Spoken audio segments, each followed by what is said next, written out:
about our team's goal this year is to get better each game, and I feel like we have at this point. And for us to have a chance to win, we're going to have to play our best game and our most complete game up to this point. Question?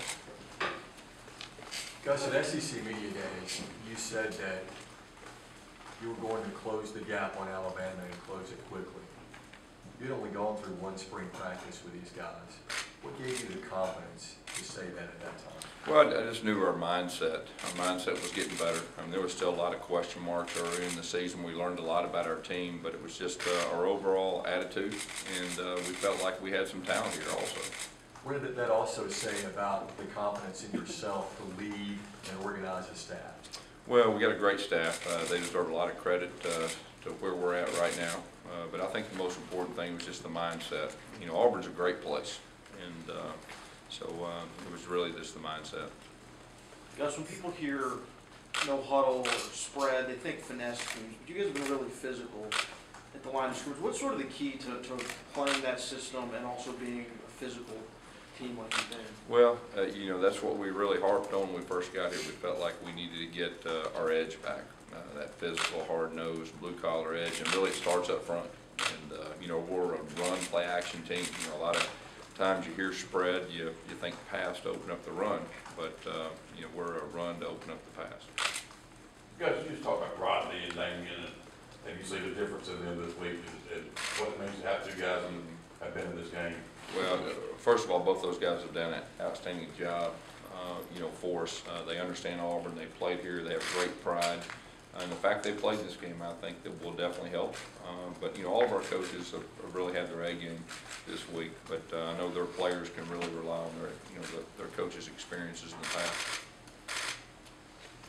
Gus, is Alabama where you want this program to be in terms of playing in these kind of big games on a regular basis, not just occasional? Yeah, I think you're exactly right. That's what you strive for. You strive for going to Atlanta, and anytime you have a chance to play in a game like this, you know, that tells you good things are ahead.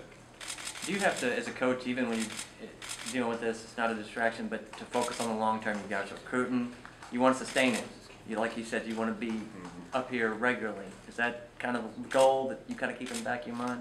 Yeah, there's no doubt. I mean, Auburn's a great place. I mean, Auburn's a place you can win, and you can win on a consistent basis. And, you know, we've tried to get to this point. I'm real proud of our team that they've got to this point. They've improved each game and set themselves up for you know, a game to have a chance to go to Atlanta. A lot of coverage on Alabama's quarterback. Can you talk a bit about your quarterback and how he has progressed throughout the season and going into Saturday? Yeah, Nick Marshall's been a big key to our success. You know, I've said it before, but, you know, he didn't go through spring. We've never had a quarterback in our system not go through spring. And what he's done is really amazing. You know, he was learning the offense on the go on Saturdays, and we were learning a lot about him. But he is a tough customer. He's mentally tough. He's physically tough. He's a great competitor, and he's earned his teammates and coaches' respect.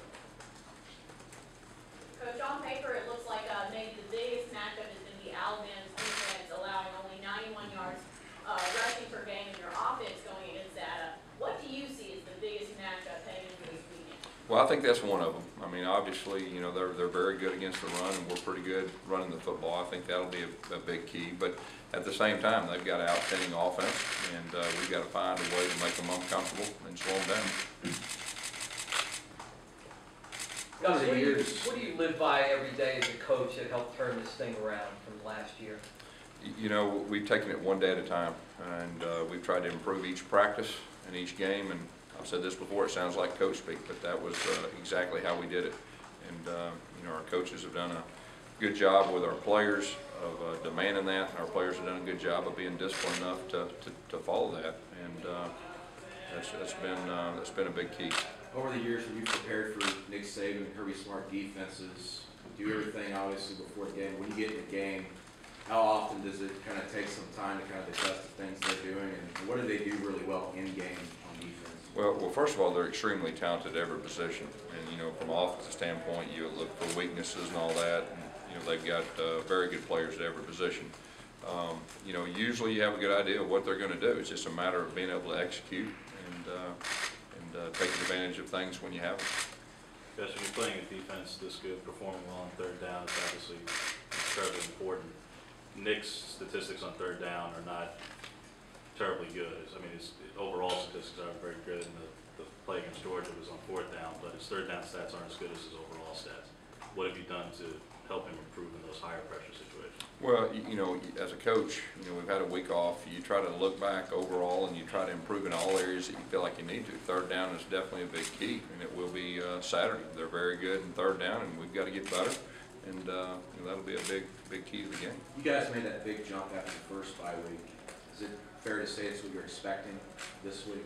You know, that's what we're hoping. I mean, anytime you have a bye week and you get a chance to, you know, remove yourself from the moment, to look back on the things you really need to improve on and build upon those things you're good at, I think that definitely helps you. Is there anything, I mean, obviously not specifics, but anything you noticed that said, maybe we overlooked this, this is something to be really strong for us in the next few games? You know, I think it's more of evaluating yourself and evaluating, you know, what you can and can't do. And, you know, I think there's a lot to be said for that. Coach, when watching your press conference and Nick Saban's conference, it seems like there's some similar things. It's one, keep improving, two, never be satisfied. Have you always had that mindset, and who taught you that? Well, I mean, you know, as a coach, you know, you definitely have your own mindset, but that's just been the formula for this year. You know, each practice and each game, and you know, hats off to our players. I've said it before. It doesn't make any difference who we're playing. They found a way to get better. You know, whether it's a 1AA opponent or whether it's a top 10 opponent, they've had the same mindset, and they've been prepared each week, and we're going to need to do that again this Saturday.